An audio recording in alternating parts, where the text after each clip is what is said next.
This episode is for the writer who is embarrassed to tell me how many times you have rewritten your draft.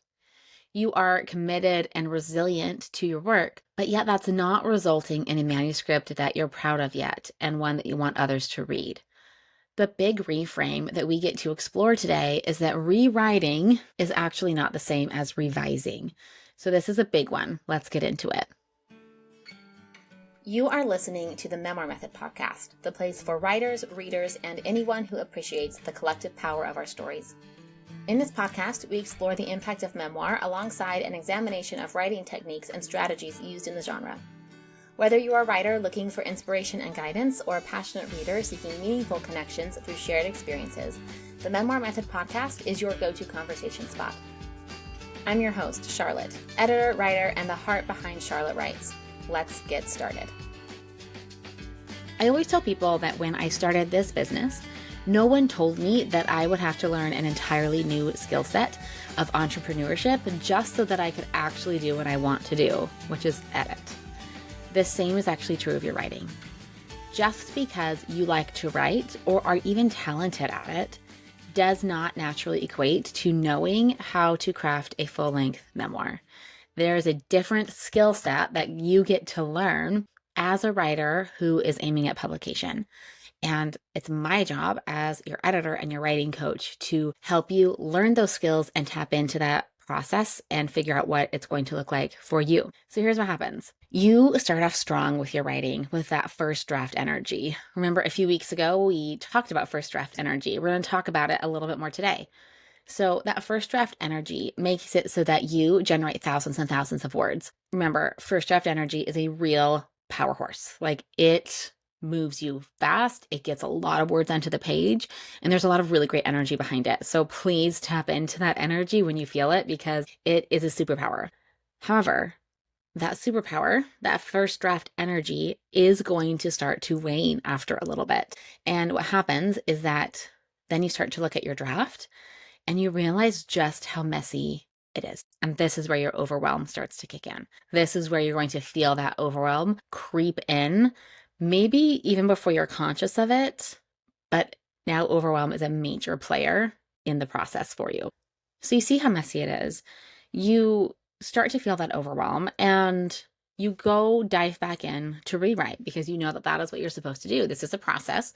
You're not going to write a perfect draft on your first draft. So you go in to rewrite and rework parts of your memoir. Maybe you have marked the scenes that need a little bit of extra attention and you're going to make your way through those. Or maybe you read a book about memoir and storytelling and you want to implement some of that into your process, into your work. But you're going back into your draft and you're focusing on the words.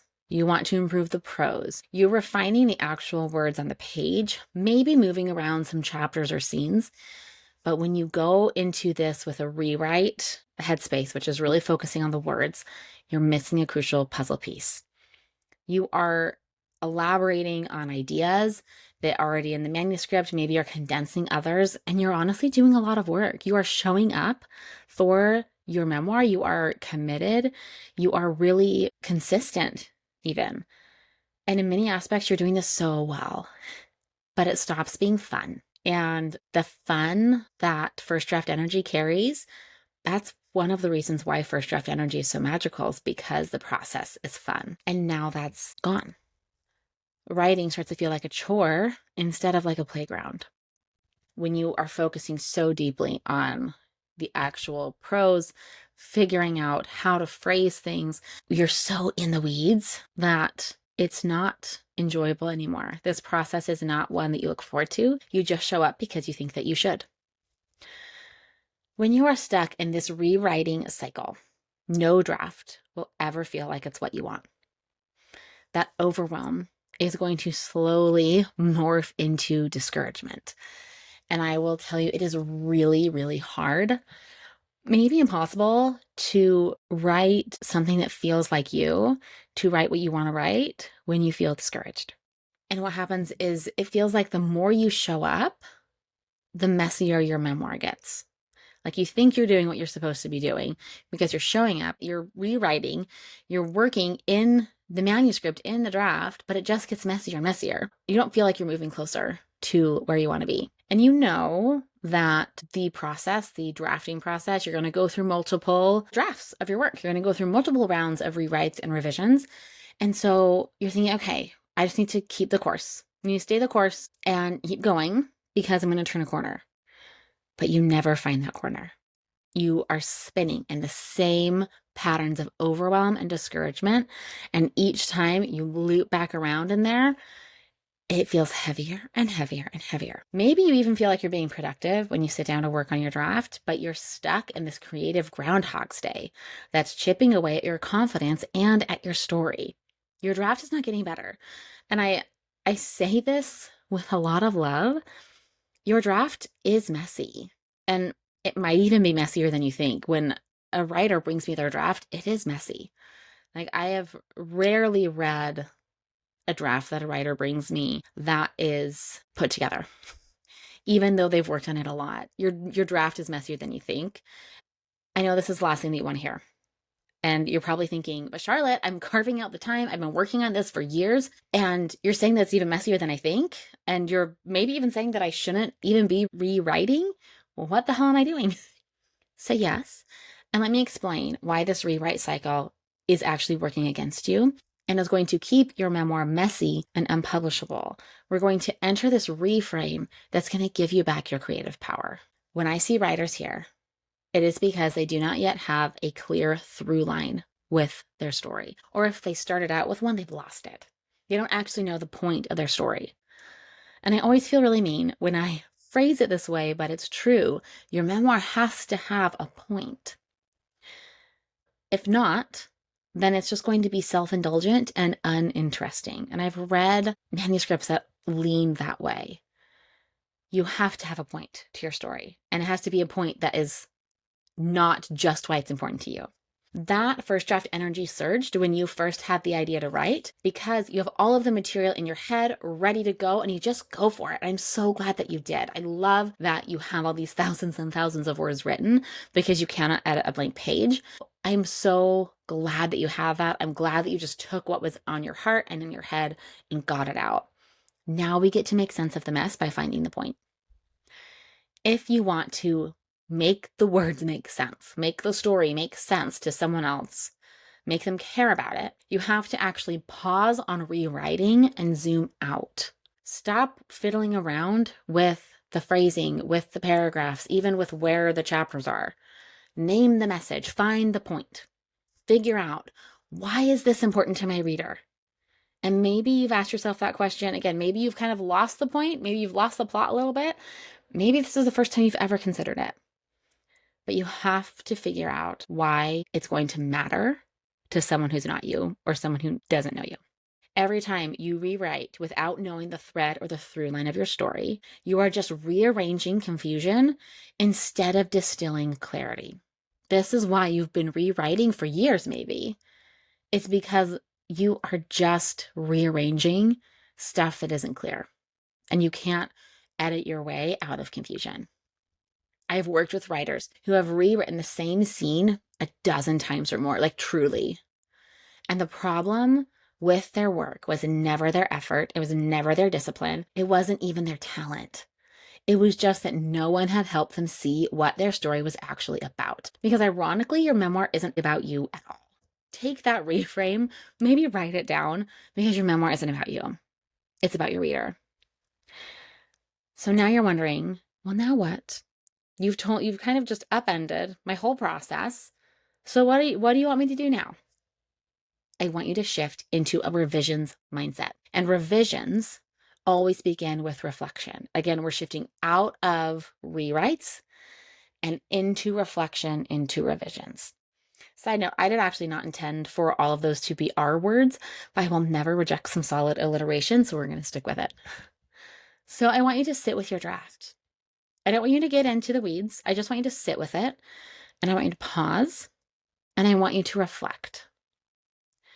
What do you feel is working in your draft, and why? What isn't working in it right now, and why could that be? What do you think you could reasonably figure out on your own about what isn't working or how to fix it? And where could you use higher level, more targeted support to help you find that clarity that's going to lead to productive, effective revision? When you can reflect on what your draft is doing and what you want it to be doing, then you can neutralize some of that overwhelm and discouragement and enter solution energy. You can start to think about your draft in a mindset of finding a solution instead of focusing on the problem. Instead of feeling like you are beating your head against a wall every single time you sit down to write, you can go into each writing session with a neutral energy that opens you up to possibilities and gets your creative juices flowing so much easier. When you rewrite, you are just fiddling with the words. You're just altering the words that are on the page. But revision is intentional change to the work. When you are revising, you are also tapping into what your story is here to do, instead of just doggedly fixing phrases or paragraphs. I hope that this episode provided a helpful reframe for you, because once you can enter that revision space, you're going to feel more like the authority of your own story. You'll learn how to balance that big picture thinking along with the small picture rewrites, but the changes that you'll make will be intentional and you'll be very purposeful, not just a throw spaghetti against the wall writing process. That hasn't been working for you. You've been trying it, it has not been working. It's time to change how you write. You've been writing harder and you've been doing that over and over and over. It's time for you to write smarter. And that happens with reflecting and then using that to revise, not just rewrite. Maybe you've been nodding along and realizing that you might be in this rewrite spiral. After this episode ends, I want you to hop over to the link in the show notes and watch my free 9-minute video, 3 Hidden Reasons You Haven't Finished Your Memoir.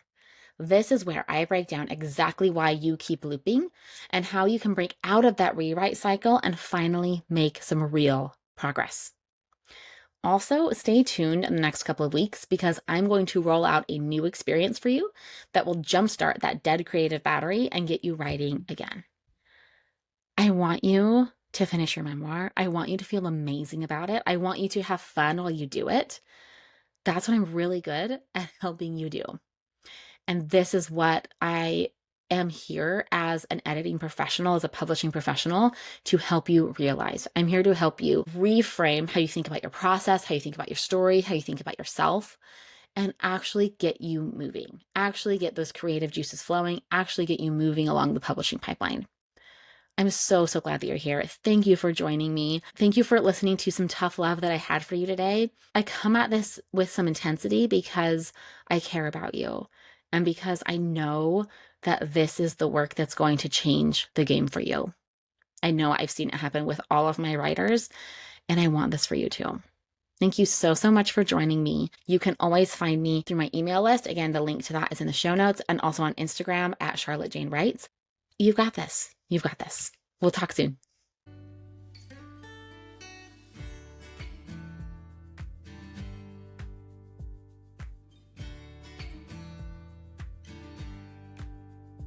You've just listened to an episode of the Memoir Method Podcast. The Memoir Method Podcast is presented by Charlotte Writes. If you liked what you heard, the best way to support the show is to subscribe through your preferred podcast player.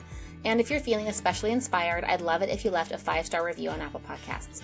Leaving a review really does help other readers and writers like yourself find the show. If you want to continue the conversation, you can find me on my website at charlottewrites.co or on Instagram at charlottejanewrites. Thank you for tuning in. I'll see you next time. And remember that you have a story that matters.